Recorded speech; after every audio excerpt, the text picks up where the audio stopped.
যুগে যুগে কালে কালে মীর জাফরকে বাংলার মানুষ এক বিশ্বাসঘাতক বলেই জানবে। মীর জাফর বলতে আমরা বিশ্বাসঘাতকদেরই বুঝে থাকি। পলাশী যুদ্ধ হয়েছে আজ থেকে প্রায় 260 বছর আগে। এর মাঝে কেটে গেছে অনেকটি বছর। ইতিহাস বিকৃত করার চেষ্টাও হয়েছে অনেক।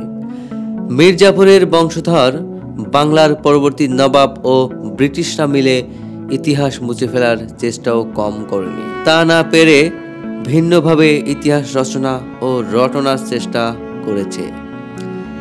সেই চেষ্টাও আজ অব্যাহত রয়েছে। মুর্শিদাবাদে আজও মীর জাফরকে নির্দোষ প্রমাণের চেষ্টা হয়। সেই চেষ্টা আজও অব্যাহত রয়েছে। কিন্তু ইতিহাসের সরল ও সত্য পাঠ্য এই যে মীর জাফর এক বিশ্বাসঘাতক ছাড়া আর কিছুই নয়।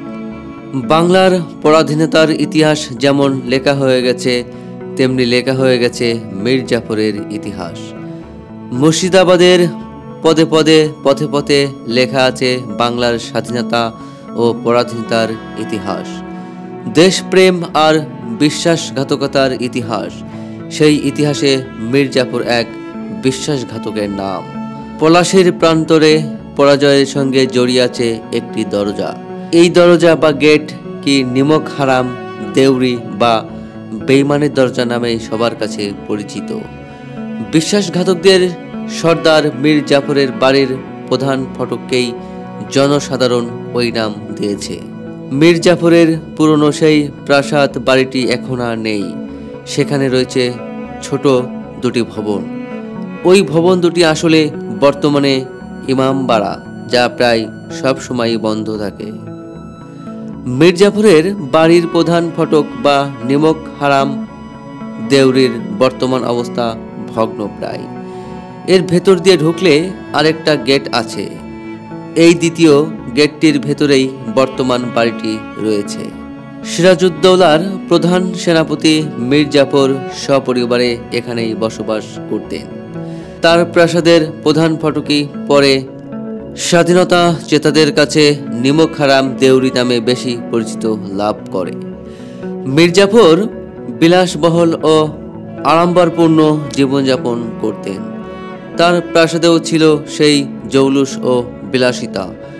তখন তার প্রাসাদটি সবসময় কামান, সৈন্য, সামন্ত দ্বারা সুরক্ষিত ছিল। কথিত আছে পলাশীর যুদ্ধের আগের দিন মীর জাফরের এই বাড়িতে ষড়যন্ত্রকারীরা বৈঠক করেছিল।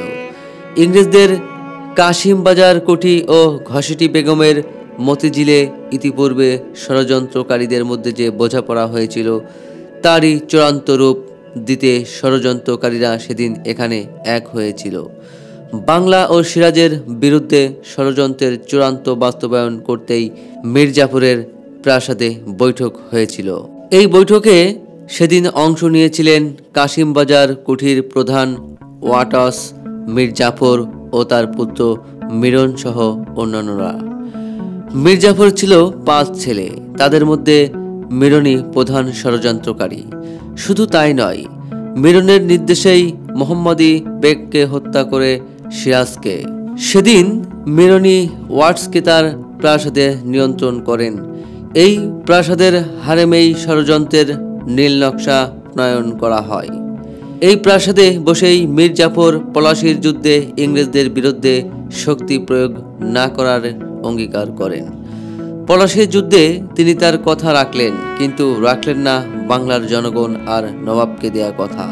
বেইমানি করলেন সিরাজ ও বাংলার সঙ্গে। পলাশীর যুদ্ধের পর সিরাজকে কোথায় হত্যা করা হয়েছে তা নিয়ে নানা মত আছে।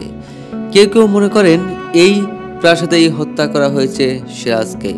আবার অনেকে মনে করেন হত্যার পর নবাব সিরাজের মরদেহ সারা রাত ফেলে রাখা হয় জাফরাগঞ্জের এ প্রাসাদেই। ইতিহাস কাউকে ক্ষমা করে না। ইতিহাস বেইমানকেও তার মর্যাদা দিয়েছে। মীর জাফরের নামটি বেইমানের খাতায় লেখা হয়ে গেছে চিরদিনের জন্য। বেইমান মীর জাফরের কুকীর্তির সাক্ষ্য হিসেবে আজও দাঁড়িয়ে আছে ওই নিমক হারাম দেউরি। ভগ্নপ্রায় এ দরজাটি হয়তো নিশ্চিহ্ন হয়ে যাবে একদিন।